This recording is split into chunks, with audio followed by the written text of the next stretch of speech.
안녕하세요, 김민석입니다. 7월 7일 월요일입니다. 제가 지난 주말에 나와서 머리를 좀 잘랐습니다. 저는 보통 월 초에 한 달에 한 번 정도 머리를 자르는데 나이 들면 머리가 단정해야 된다 그래서 보름에 한 번 정도 자르는 게 좋다 그러네요. 그래서 앞으로 이제 보름에 한 번씩 가서 자르기로 했습니다. 제가 그 미용사분은 보통 잘 안 바꾸거든요. 한 번 정하면 계속 그분한테 자르는데 그분이 이제 천주교 다니시는지 몰랐습니다. 근데 어제 그 미용실에 갔더니 그 평화 방송이 틀어져 있더라고요. 그래서 평화 방송이 그 천주교 다니시는 분들이 듣는 방송이신가 봐요. 그래서 어저께 이제 머리 자르는데 보통 한 1시간 정도 잘라주시거든요. 그분이 내내 그 천주교 얘기 또 그 신부님들 얘기 뭐 이런 얘기 들으면서 재밌게 머리를 잘랐습니다. 요즘에 이제 주변에 천주교 믿는 분들을 좀 많이 알게 되는 것 같은데 자랑 하나 할 게 있는데 이거 이제 그 천주교 믿는 환자분이 이렇게 만들어 주셨습니다. 또 제가 불교 믿는 거 아셔가지고 여기다가 이렇게 만자 있는 이런 것까지 넣어서 이제 팔찌 같이 만들어 주셨는데 이게 뭘로 됐는지 모르겠는데 좀 시원해 가지고요 차고 있으면 네 뭔가 믿음도 깊어지는 것 같고 네 그렇습니다. 그리고 제가 지난주에 이제 블루베리 시켰다 그랬잖아요. 그랬더니 이제 블루베리가 왔는데 5kg나 와서 좀 주변 분들 나눠드리고 여기다 이렇게 아침에 와서 먹고 있습니다. 이 컵은 그냥 간편하게 이렇게 씻을 수 있게 돼 있거든요. 이렇게 빠져서 자꾸 홈쇼핑 같은 느낌인데 그 블루베리 씻기가 조금 힘들잖아요. 방울토마토나. 근데 여기다 넣고 이제 물 넣고 이렇게 약간 흔들어서 쏙 빼면 이제 쉽게 씻어지고요. 이 블루베리가 알이 진짜 크거든요. 그래서 국내산 블루베리라서 생과인데 굉장히 크고 맛있어가지고요. 250g씩 이렇게 포장돼서 그 5kg니까 이제 20팩 이렇게 왔더라고요. 그래서 하루에 이제 한 팩씩 먹고 좀 건강해져야겠다 이런 생각을 하고 있고요. 그다음에 이제 아침에 와서 저는 벌써 이제 가루를 쭉 다 먹었거든요. 그래서 이제 가루를 살 때는 이제 이걸 쓰는데 이제 이게 좋은 게 중간에 이런 게 이제 들어 있습니다. 망 같은 게. 그래서 이게 이렇게 빠지거든요. 그래서 이게 있고 없고가 이제 흔들었을 때 그 가루가 얼마나 곱게 뭐라 그래 섞이느냐 뭐 이런 걸 정해주더라고요. 이제 가끔 귀찮아서 이거 빼고 이렇게 흔들어 보면 좀 이렇게 가루가 뭉치기도 하거든요. 근데 이게 있으면 이제 가루가 좀 곱게 섞여가지고 먹기가 이제 좋습니다. 그래서 제가 벌써 아침에 여러 가지 가루를 먹느라고 물은 항상 이거 먹거든요. 이제 탐사샘물이란 걸 먹는데 이제 쿠팡에서 나오는 탐사수가 있고 탐사샘물이 있는데요. 탐사샘물은 대부분 다 경수고요. 탐사수는 이제 연수입니다. 그래서 수원지에 따라서 좀 다르거든요. 그래서 석회암지대에서 나오는 물들이 칼슘하고 마그네슘이 많아서 경수고요. 저는 주로 경수를 먹고 있습니다. 오늘은 이제 장내 세균에 대한 얘기라서 제가 뭐 먹고 있는지 이제 반복해서 좀 보여드리려고요. 이제 벌써 저는 출근해서 다 먹었는데 이제 요즘 제가 이제 새로 시작한 거 풀무원에서 나오는 파이터 에너지 샷이라고 101가지인가 식물에서 이렇게 추출했다는 뭐 그런 액상인데요. 전체는 8g이고 섬유질은 2g 들어있고 이거는 CNR이라는 제품인데 이제 강황을 발효시킨 거고 3g의 섬유질이 들어있고요. 이거는 이제 멀티민이라고 뭐 300종 정도의 세균이 들어있다 그러는데요. 아무튼 이것도 한 3g 정도의 섬유질이 들어있고 세균도 좀 들어있고요. 네, 요거는 이제 일본에서 온 아우지로 가루인데 그 보리 새싹 가루죠. 요것도 한 3g 정도 섬유질이 들어있고요. 요거는 골드베타 569라는 제품인데 차과버섯, 상황버섯, 영지버섯, 꽃송이버섯, 동충하초, 신령버섯, 표고버섯, 그 다음에 마카뿌리 이렇게 8가지를 발효해서 만든 그런 가루입니다. 그래서 이제 통은 골드베타 569에 들어있지만 3가지의 그 폴리페놀 성분이 들어있는 가루를 집어넣은 거거든요. 그래서 베르가모 추출물하고 빌베리 추출물하고 그다음에 모로 오렌지 가루 그렇게 3가지를 섞어서 이거는 이제 제주도에서 온 그 상황버섯 가루고요. 이거는 핀란드에서 온 차가버섯 가루고요. 마지막으로 이거는 그 가든 오브 플라워라는 곳에서 만든 15가지 정도의 섬유질이 이제 섞여 있는 그런 건데요. 이게 이제 한 스푼을 여기서 떠서 먹으면 9g의 섬유질이 들어있는데 그 중에 이제 수용성 물에 녹는 섬유질이 4g, 물에 안 녹는 섬유질이 5g 이렇게 좀 균형 있게 들어있어서 하루에 이거 한 스푼씩 이제 먹고 있습니다. 그래서 대충 이렇게 먹으면 이제 아침에 이제 30g 정도의 섬유질을 먹기 때문에요. 뭐 점심을 먹지 않아도 크게 배가 고프지 않고 그냥 저녁 식사를 이렇게 함께하는 그런 패턴으로 보통 지내고 있습니다. 음식물, 그러니까 채소나 과일로 섬유질을 섭취하면 제일 좋은데, 이렇게 세 끼를 다 챙겨 드실 수 있는 분은 그렇게 하시고, 전 한 끼밖에 이제 식사를 못 하는 데다가 메뉴를 제 맘대로 정하는 경우가 별로 없어서 한 끼 식사로는 많이 먹어도 뭐 10g 먹기도 힘들 것 같아서요. 미리미리 아침에 한 30g 정도 섬유질 보충제를 먹고 하루를 시작하는 편입니다. 그럼 오늘은 장내 세균에 대한 논문이 오랜만에 나와서 한번 소개를 해드리겠는데요. 카이스트 연구진에서 나온 논문입니다. 먼저 블로그 내용 한번 읽고 다시 돌아오겠습니다. 뇌 종양 면역 치료의 판을 바꾸는 장내 세균 이야기. 물고기한테 수영을 가르칠 필요는 없듯이 몸 안에 있는 면역세포도 본능적으로 적을 알아보고 싸우는 법을 알고 있습니다. 하지만 뇌종양의 경우는 조금 다릅니다. 뇌는 면역 반응이 너무 격해지면 되레 위험해질 수 있어 오히려 조용히 지켜보는 편을 택합니다. 그래서 키트루다나 옵디보 같은 면역치료도 뇌종양에서는 힘을 잘 쓰지 못하곤 합니다. 그런데 최근 카이스트 연구팀이 생각지도 못한 곳, 바로 장내 미생물이 이 문제의 실마리를 쥐고 있다는 사실을 밝혔습니다. 쥐에게 뇌종양을 심어주었더니 뇌와는 전혀 관련이 없어 보이는 장내 세균들이 크게 흔들렸습니다. 특정 유익균이 사라지고 면역세포가 잘 작동하지 못했습니다. 이때 트립토판이라는 아미노산을 보충해주면 미생물이 회복되고 면역세포도 다시 활발해지면서 생존율이 높아졌습니다. 특히 덩카니엘라 두보시라는 이름도 생소한 균이 회복되었을 때 면역세포가 다시 암세포를 잘 찾아갔습니다. 이 균 하나가 혼란에 빠진 면역계를 다시 질서있게 정렬시킨 셈입니다. 이제까지는 뇌종양에 걸리면 뇌의 문제로만 생각했습니다. 하지만 이번 연구 결과를 보면 몸 전체가 하나의 생태계처럼 연결되어 있다는 걸 떠올리게 합니다.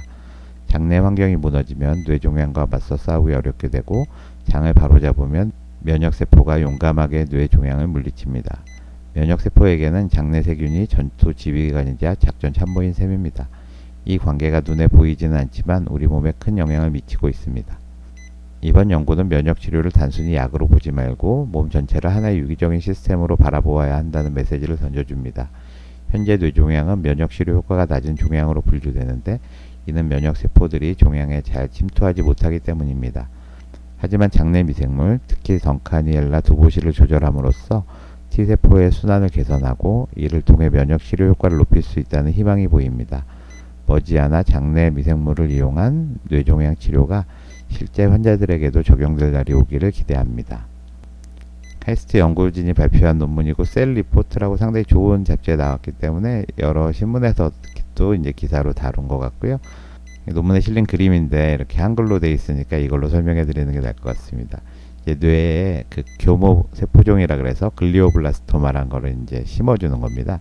이제 쥐에서 이제 한 실험이고요. 이 교모 세포종이라는 게 뇌에 생기는 암 중에서는 가장 악성도가 높은 그런 암이거든요. 이 암이 점점 자라게 돼서 병기가 진행이 되면 이 장 속에 있는 장내 미생물이 이제 변화가 생긴다는 겁니다. 그래서 장내 미생물의 변화가 생기고 특히 덩카니엘라 두보시아이라는 이런 균이 없어지는 거예요. 그렇게 되면 이 장 안에 트립토판이라는 아미노산인데 이 함량이 이제 떨어지는 걸 밝혀냈습니다. 뇌종양이 있는데 이제 장내 세균이 저절로 이렇게 변화된다는 것도 이제 신기하지만, 이 장내 세균이 변화가 되면 이 골수에 있는 T세포가 밖으로 잘 못 나오는 겁니다. 그래서 교모세포 중에 요게 T세포거든요. 공격을 못 하는 거죠. 그래서 교모세포 중에 점점 이제 자라는 건데요. 이걸 이제 해결해 주기 위해서 트립토판이 떨어졌다 그랬잖아요. 그래서 트립토판을 넣어줬더니 장 안에 이제 트립토판이 많아졌잖아요. 그럼 이걸 먹고 덩카니엘라 두보시라는 이런 장내 미생물이 이제 많아지면서 장내 미생물의 균형이 이제 맞아지는 거예요. 그렇게 됐더니 골수에 있던 T세포가 이렇게 와서 이 암세포를 공격하는, T세포가 뇌로 가서 암세포를 공격했다는 거고요. 이때 T세포를 도와주는 약이 이제 옵디보나 키트루다 같은 게 있거든요. T세포가 공격력이 이제 약해진 T세포를 공격력을 세게 만들어주는 게 옵디보나 키트루다인데, 그걸 같이 넣어줬더니 그렇게 했더니 이 T세포가 더 교모세포종을 잘 죽이고, 그러다 보니까 이 쥐가 죽지 않고 살아남았다. 뭐 이런 내용입니다. 논문을 보시면 이제 셀 리포츠라는 곳에 실렸고, 겉 마이크로바이오타 디스바이오시스 인듀스드 바이 브레인 튜머스 모듈레이터 에피커시 오브 이뮤노테라피라고 되어 있습니다. 그래서 겉 마이크로바이오타 디스바이오시스가 장내 미생물의 불균형, 지난번 장내 미생물 편에서 설명드렸는데요. 장내 세균이 이제 불균형이 되는 거죠. 근데 보통은 우리가 음식을 잘못 먹어서, 그러니까 섬유질을 잘 안 먹어서 디스바이오시스가 생기는데, 그런 게 아니라 브레인 튜머에 의해서 인듀스드 됐다, 유발됐다는 겁니다. 그러니까 여기다가 GBM, 이게 교모세포종인데 뇌에다가 교모세포종을 심어준 것만으로도 장내세균의 어떤 디스바이오시스, 불균형이 이루어졌고요. 이렇게 되면 이뮤노테라피라는 게 이제 키트로다 옵티보 같은 면역 치료인데, 그거 에피커시가 효능이거든요. 면역 치료의 효능을 이제 조절해 준다, 이제 떨어뜨린다는 거죠, 결국. 그래서 이제 김현철 박사님, 그다음에 이흥규 박사님이 이제 교수님이시고, 여기 이제 제1 저자인데 이제 포당 연구원이라고 합니다. 이렇게 해서 좋은 논문을 써주셨고, 아까 그 그림, 뭐 여기 교모세포종을 이제 심어주니까 장내 미생물에 이제 변화가 왔고, 특히 트립토판이 떨어지고 T세포가 주로 골수에 갇혀서 뇌를 공격하지 못하는 거를 발견을 해서 트립토판을 집어넣어 줬더니 던카니엘라 두봇이라는 균이 이제 없다가 생기면서 이제 T세포가 교모세포종을 공격하게 되고, 이때 그 이뮤노테라피, 그 키트로다나 옵티보를 같이 써주면 훨씬 더 효과가 좋았다. 이게 논문입니다.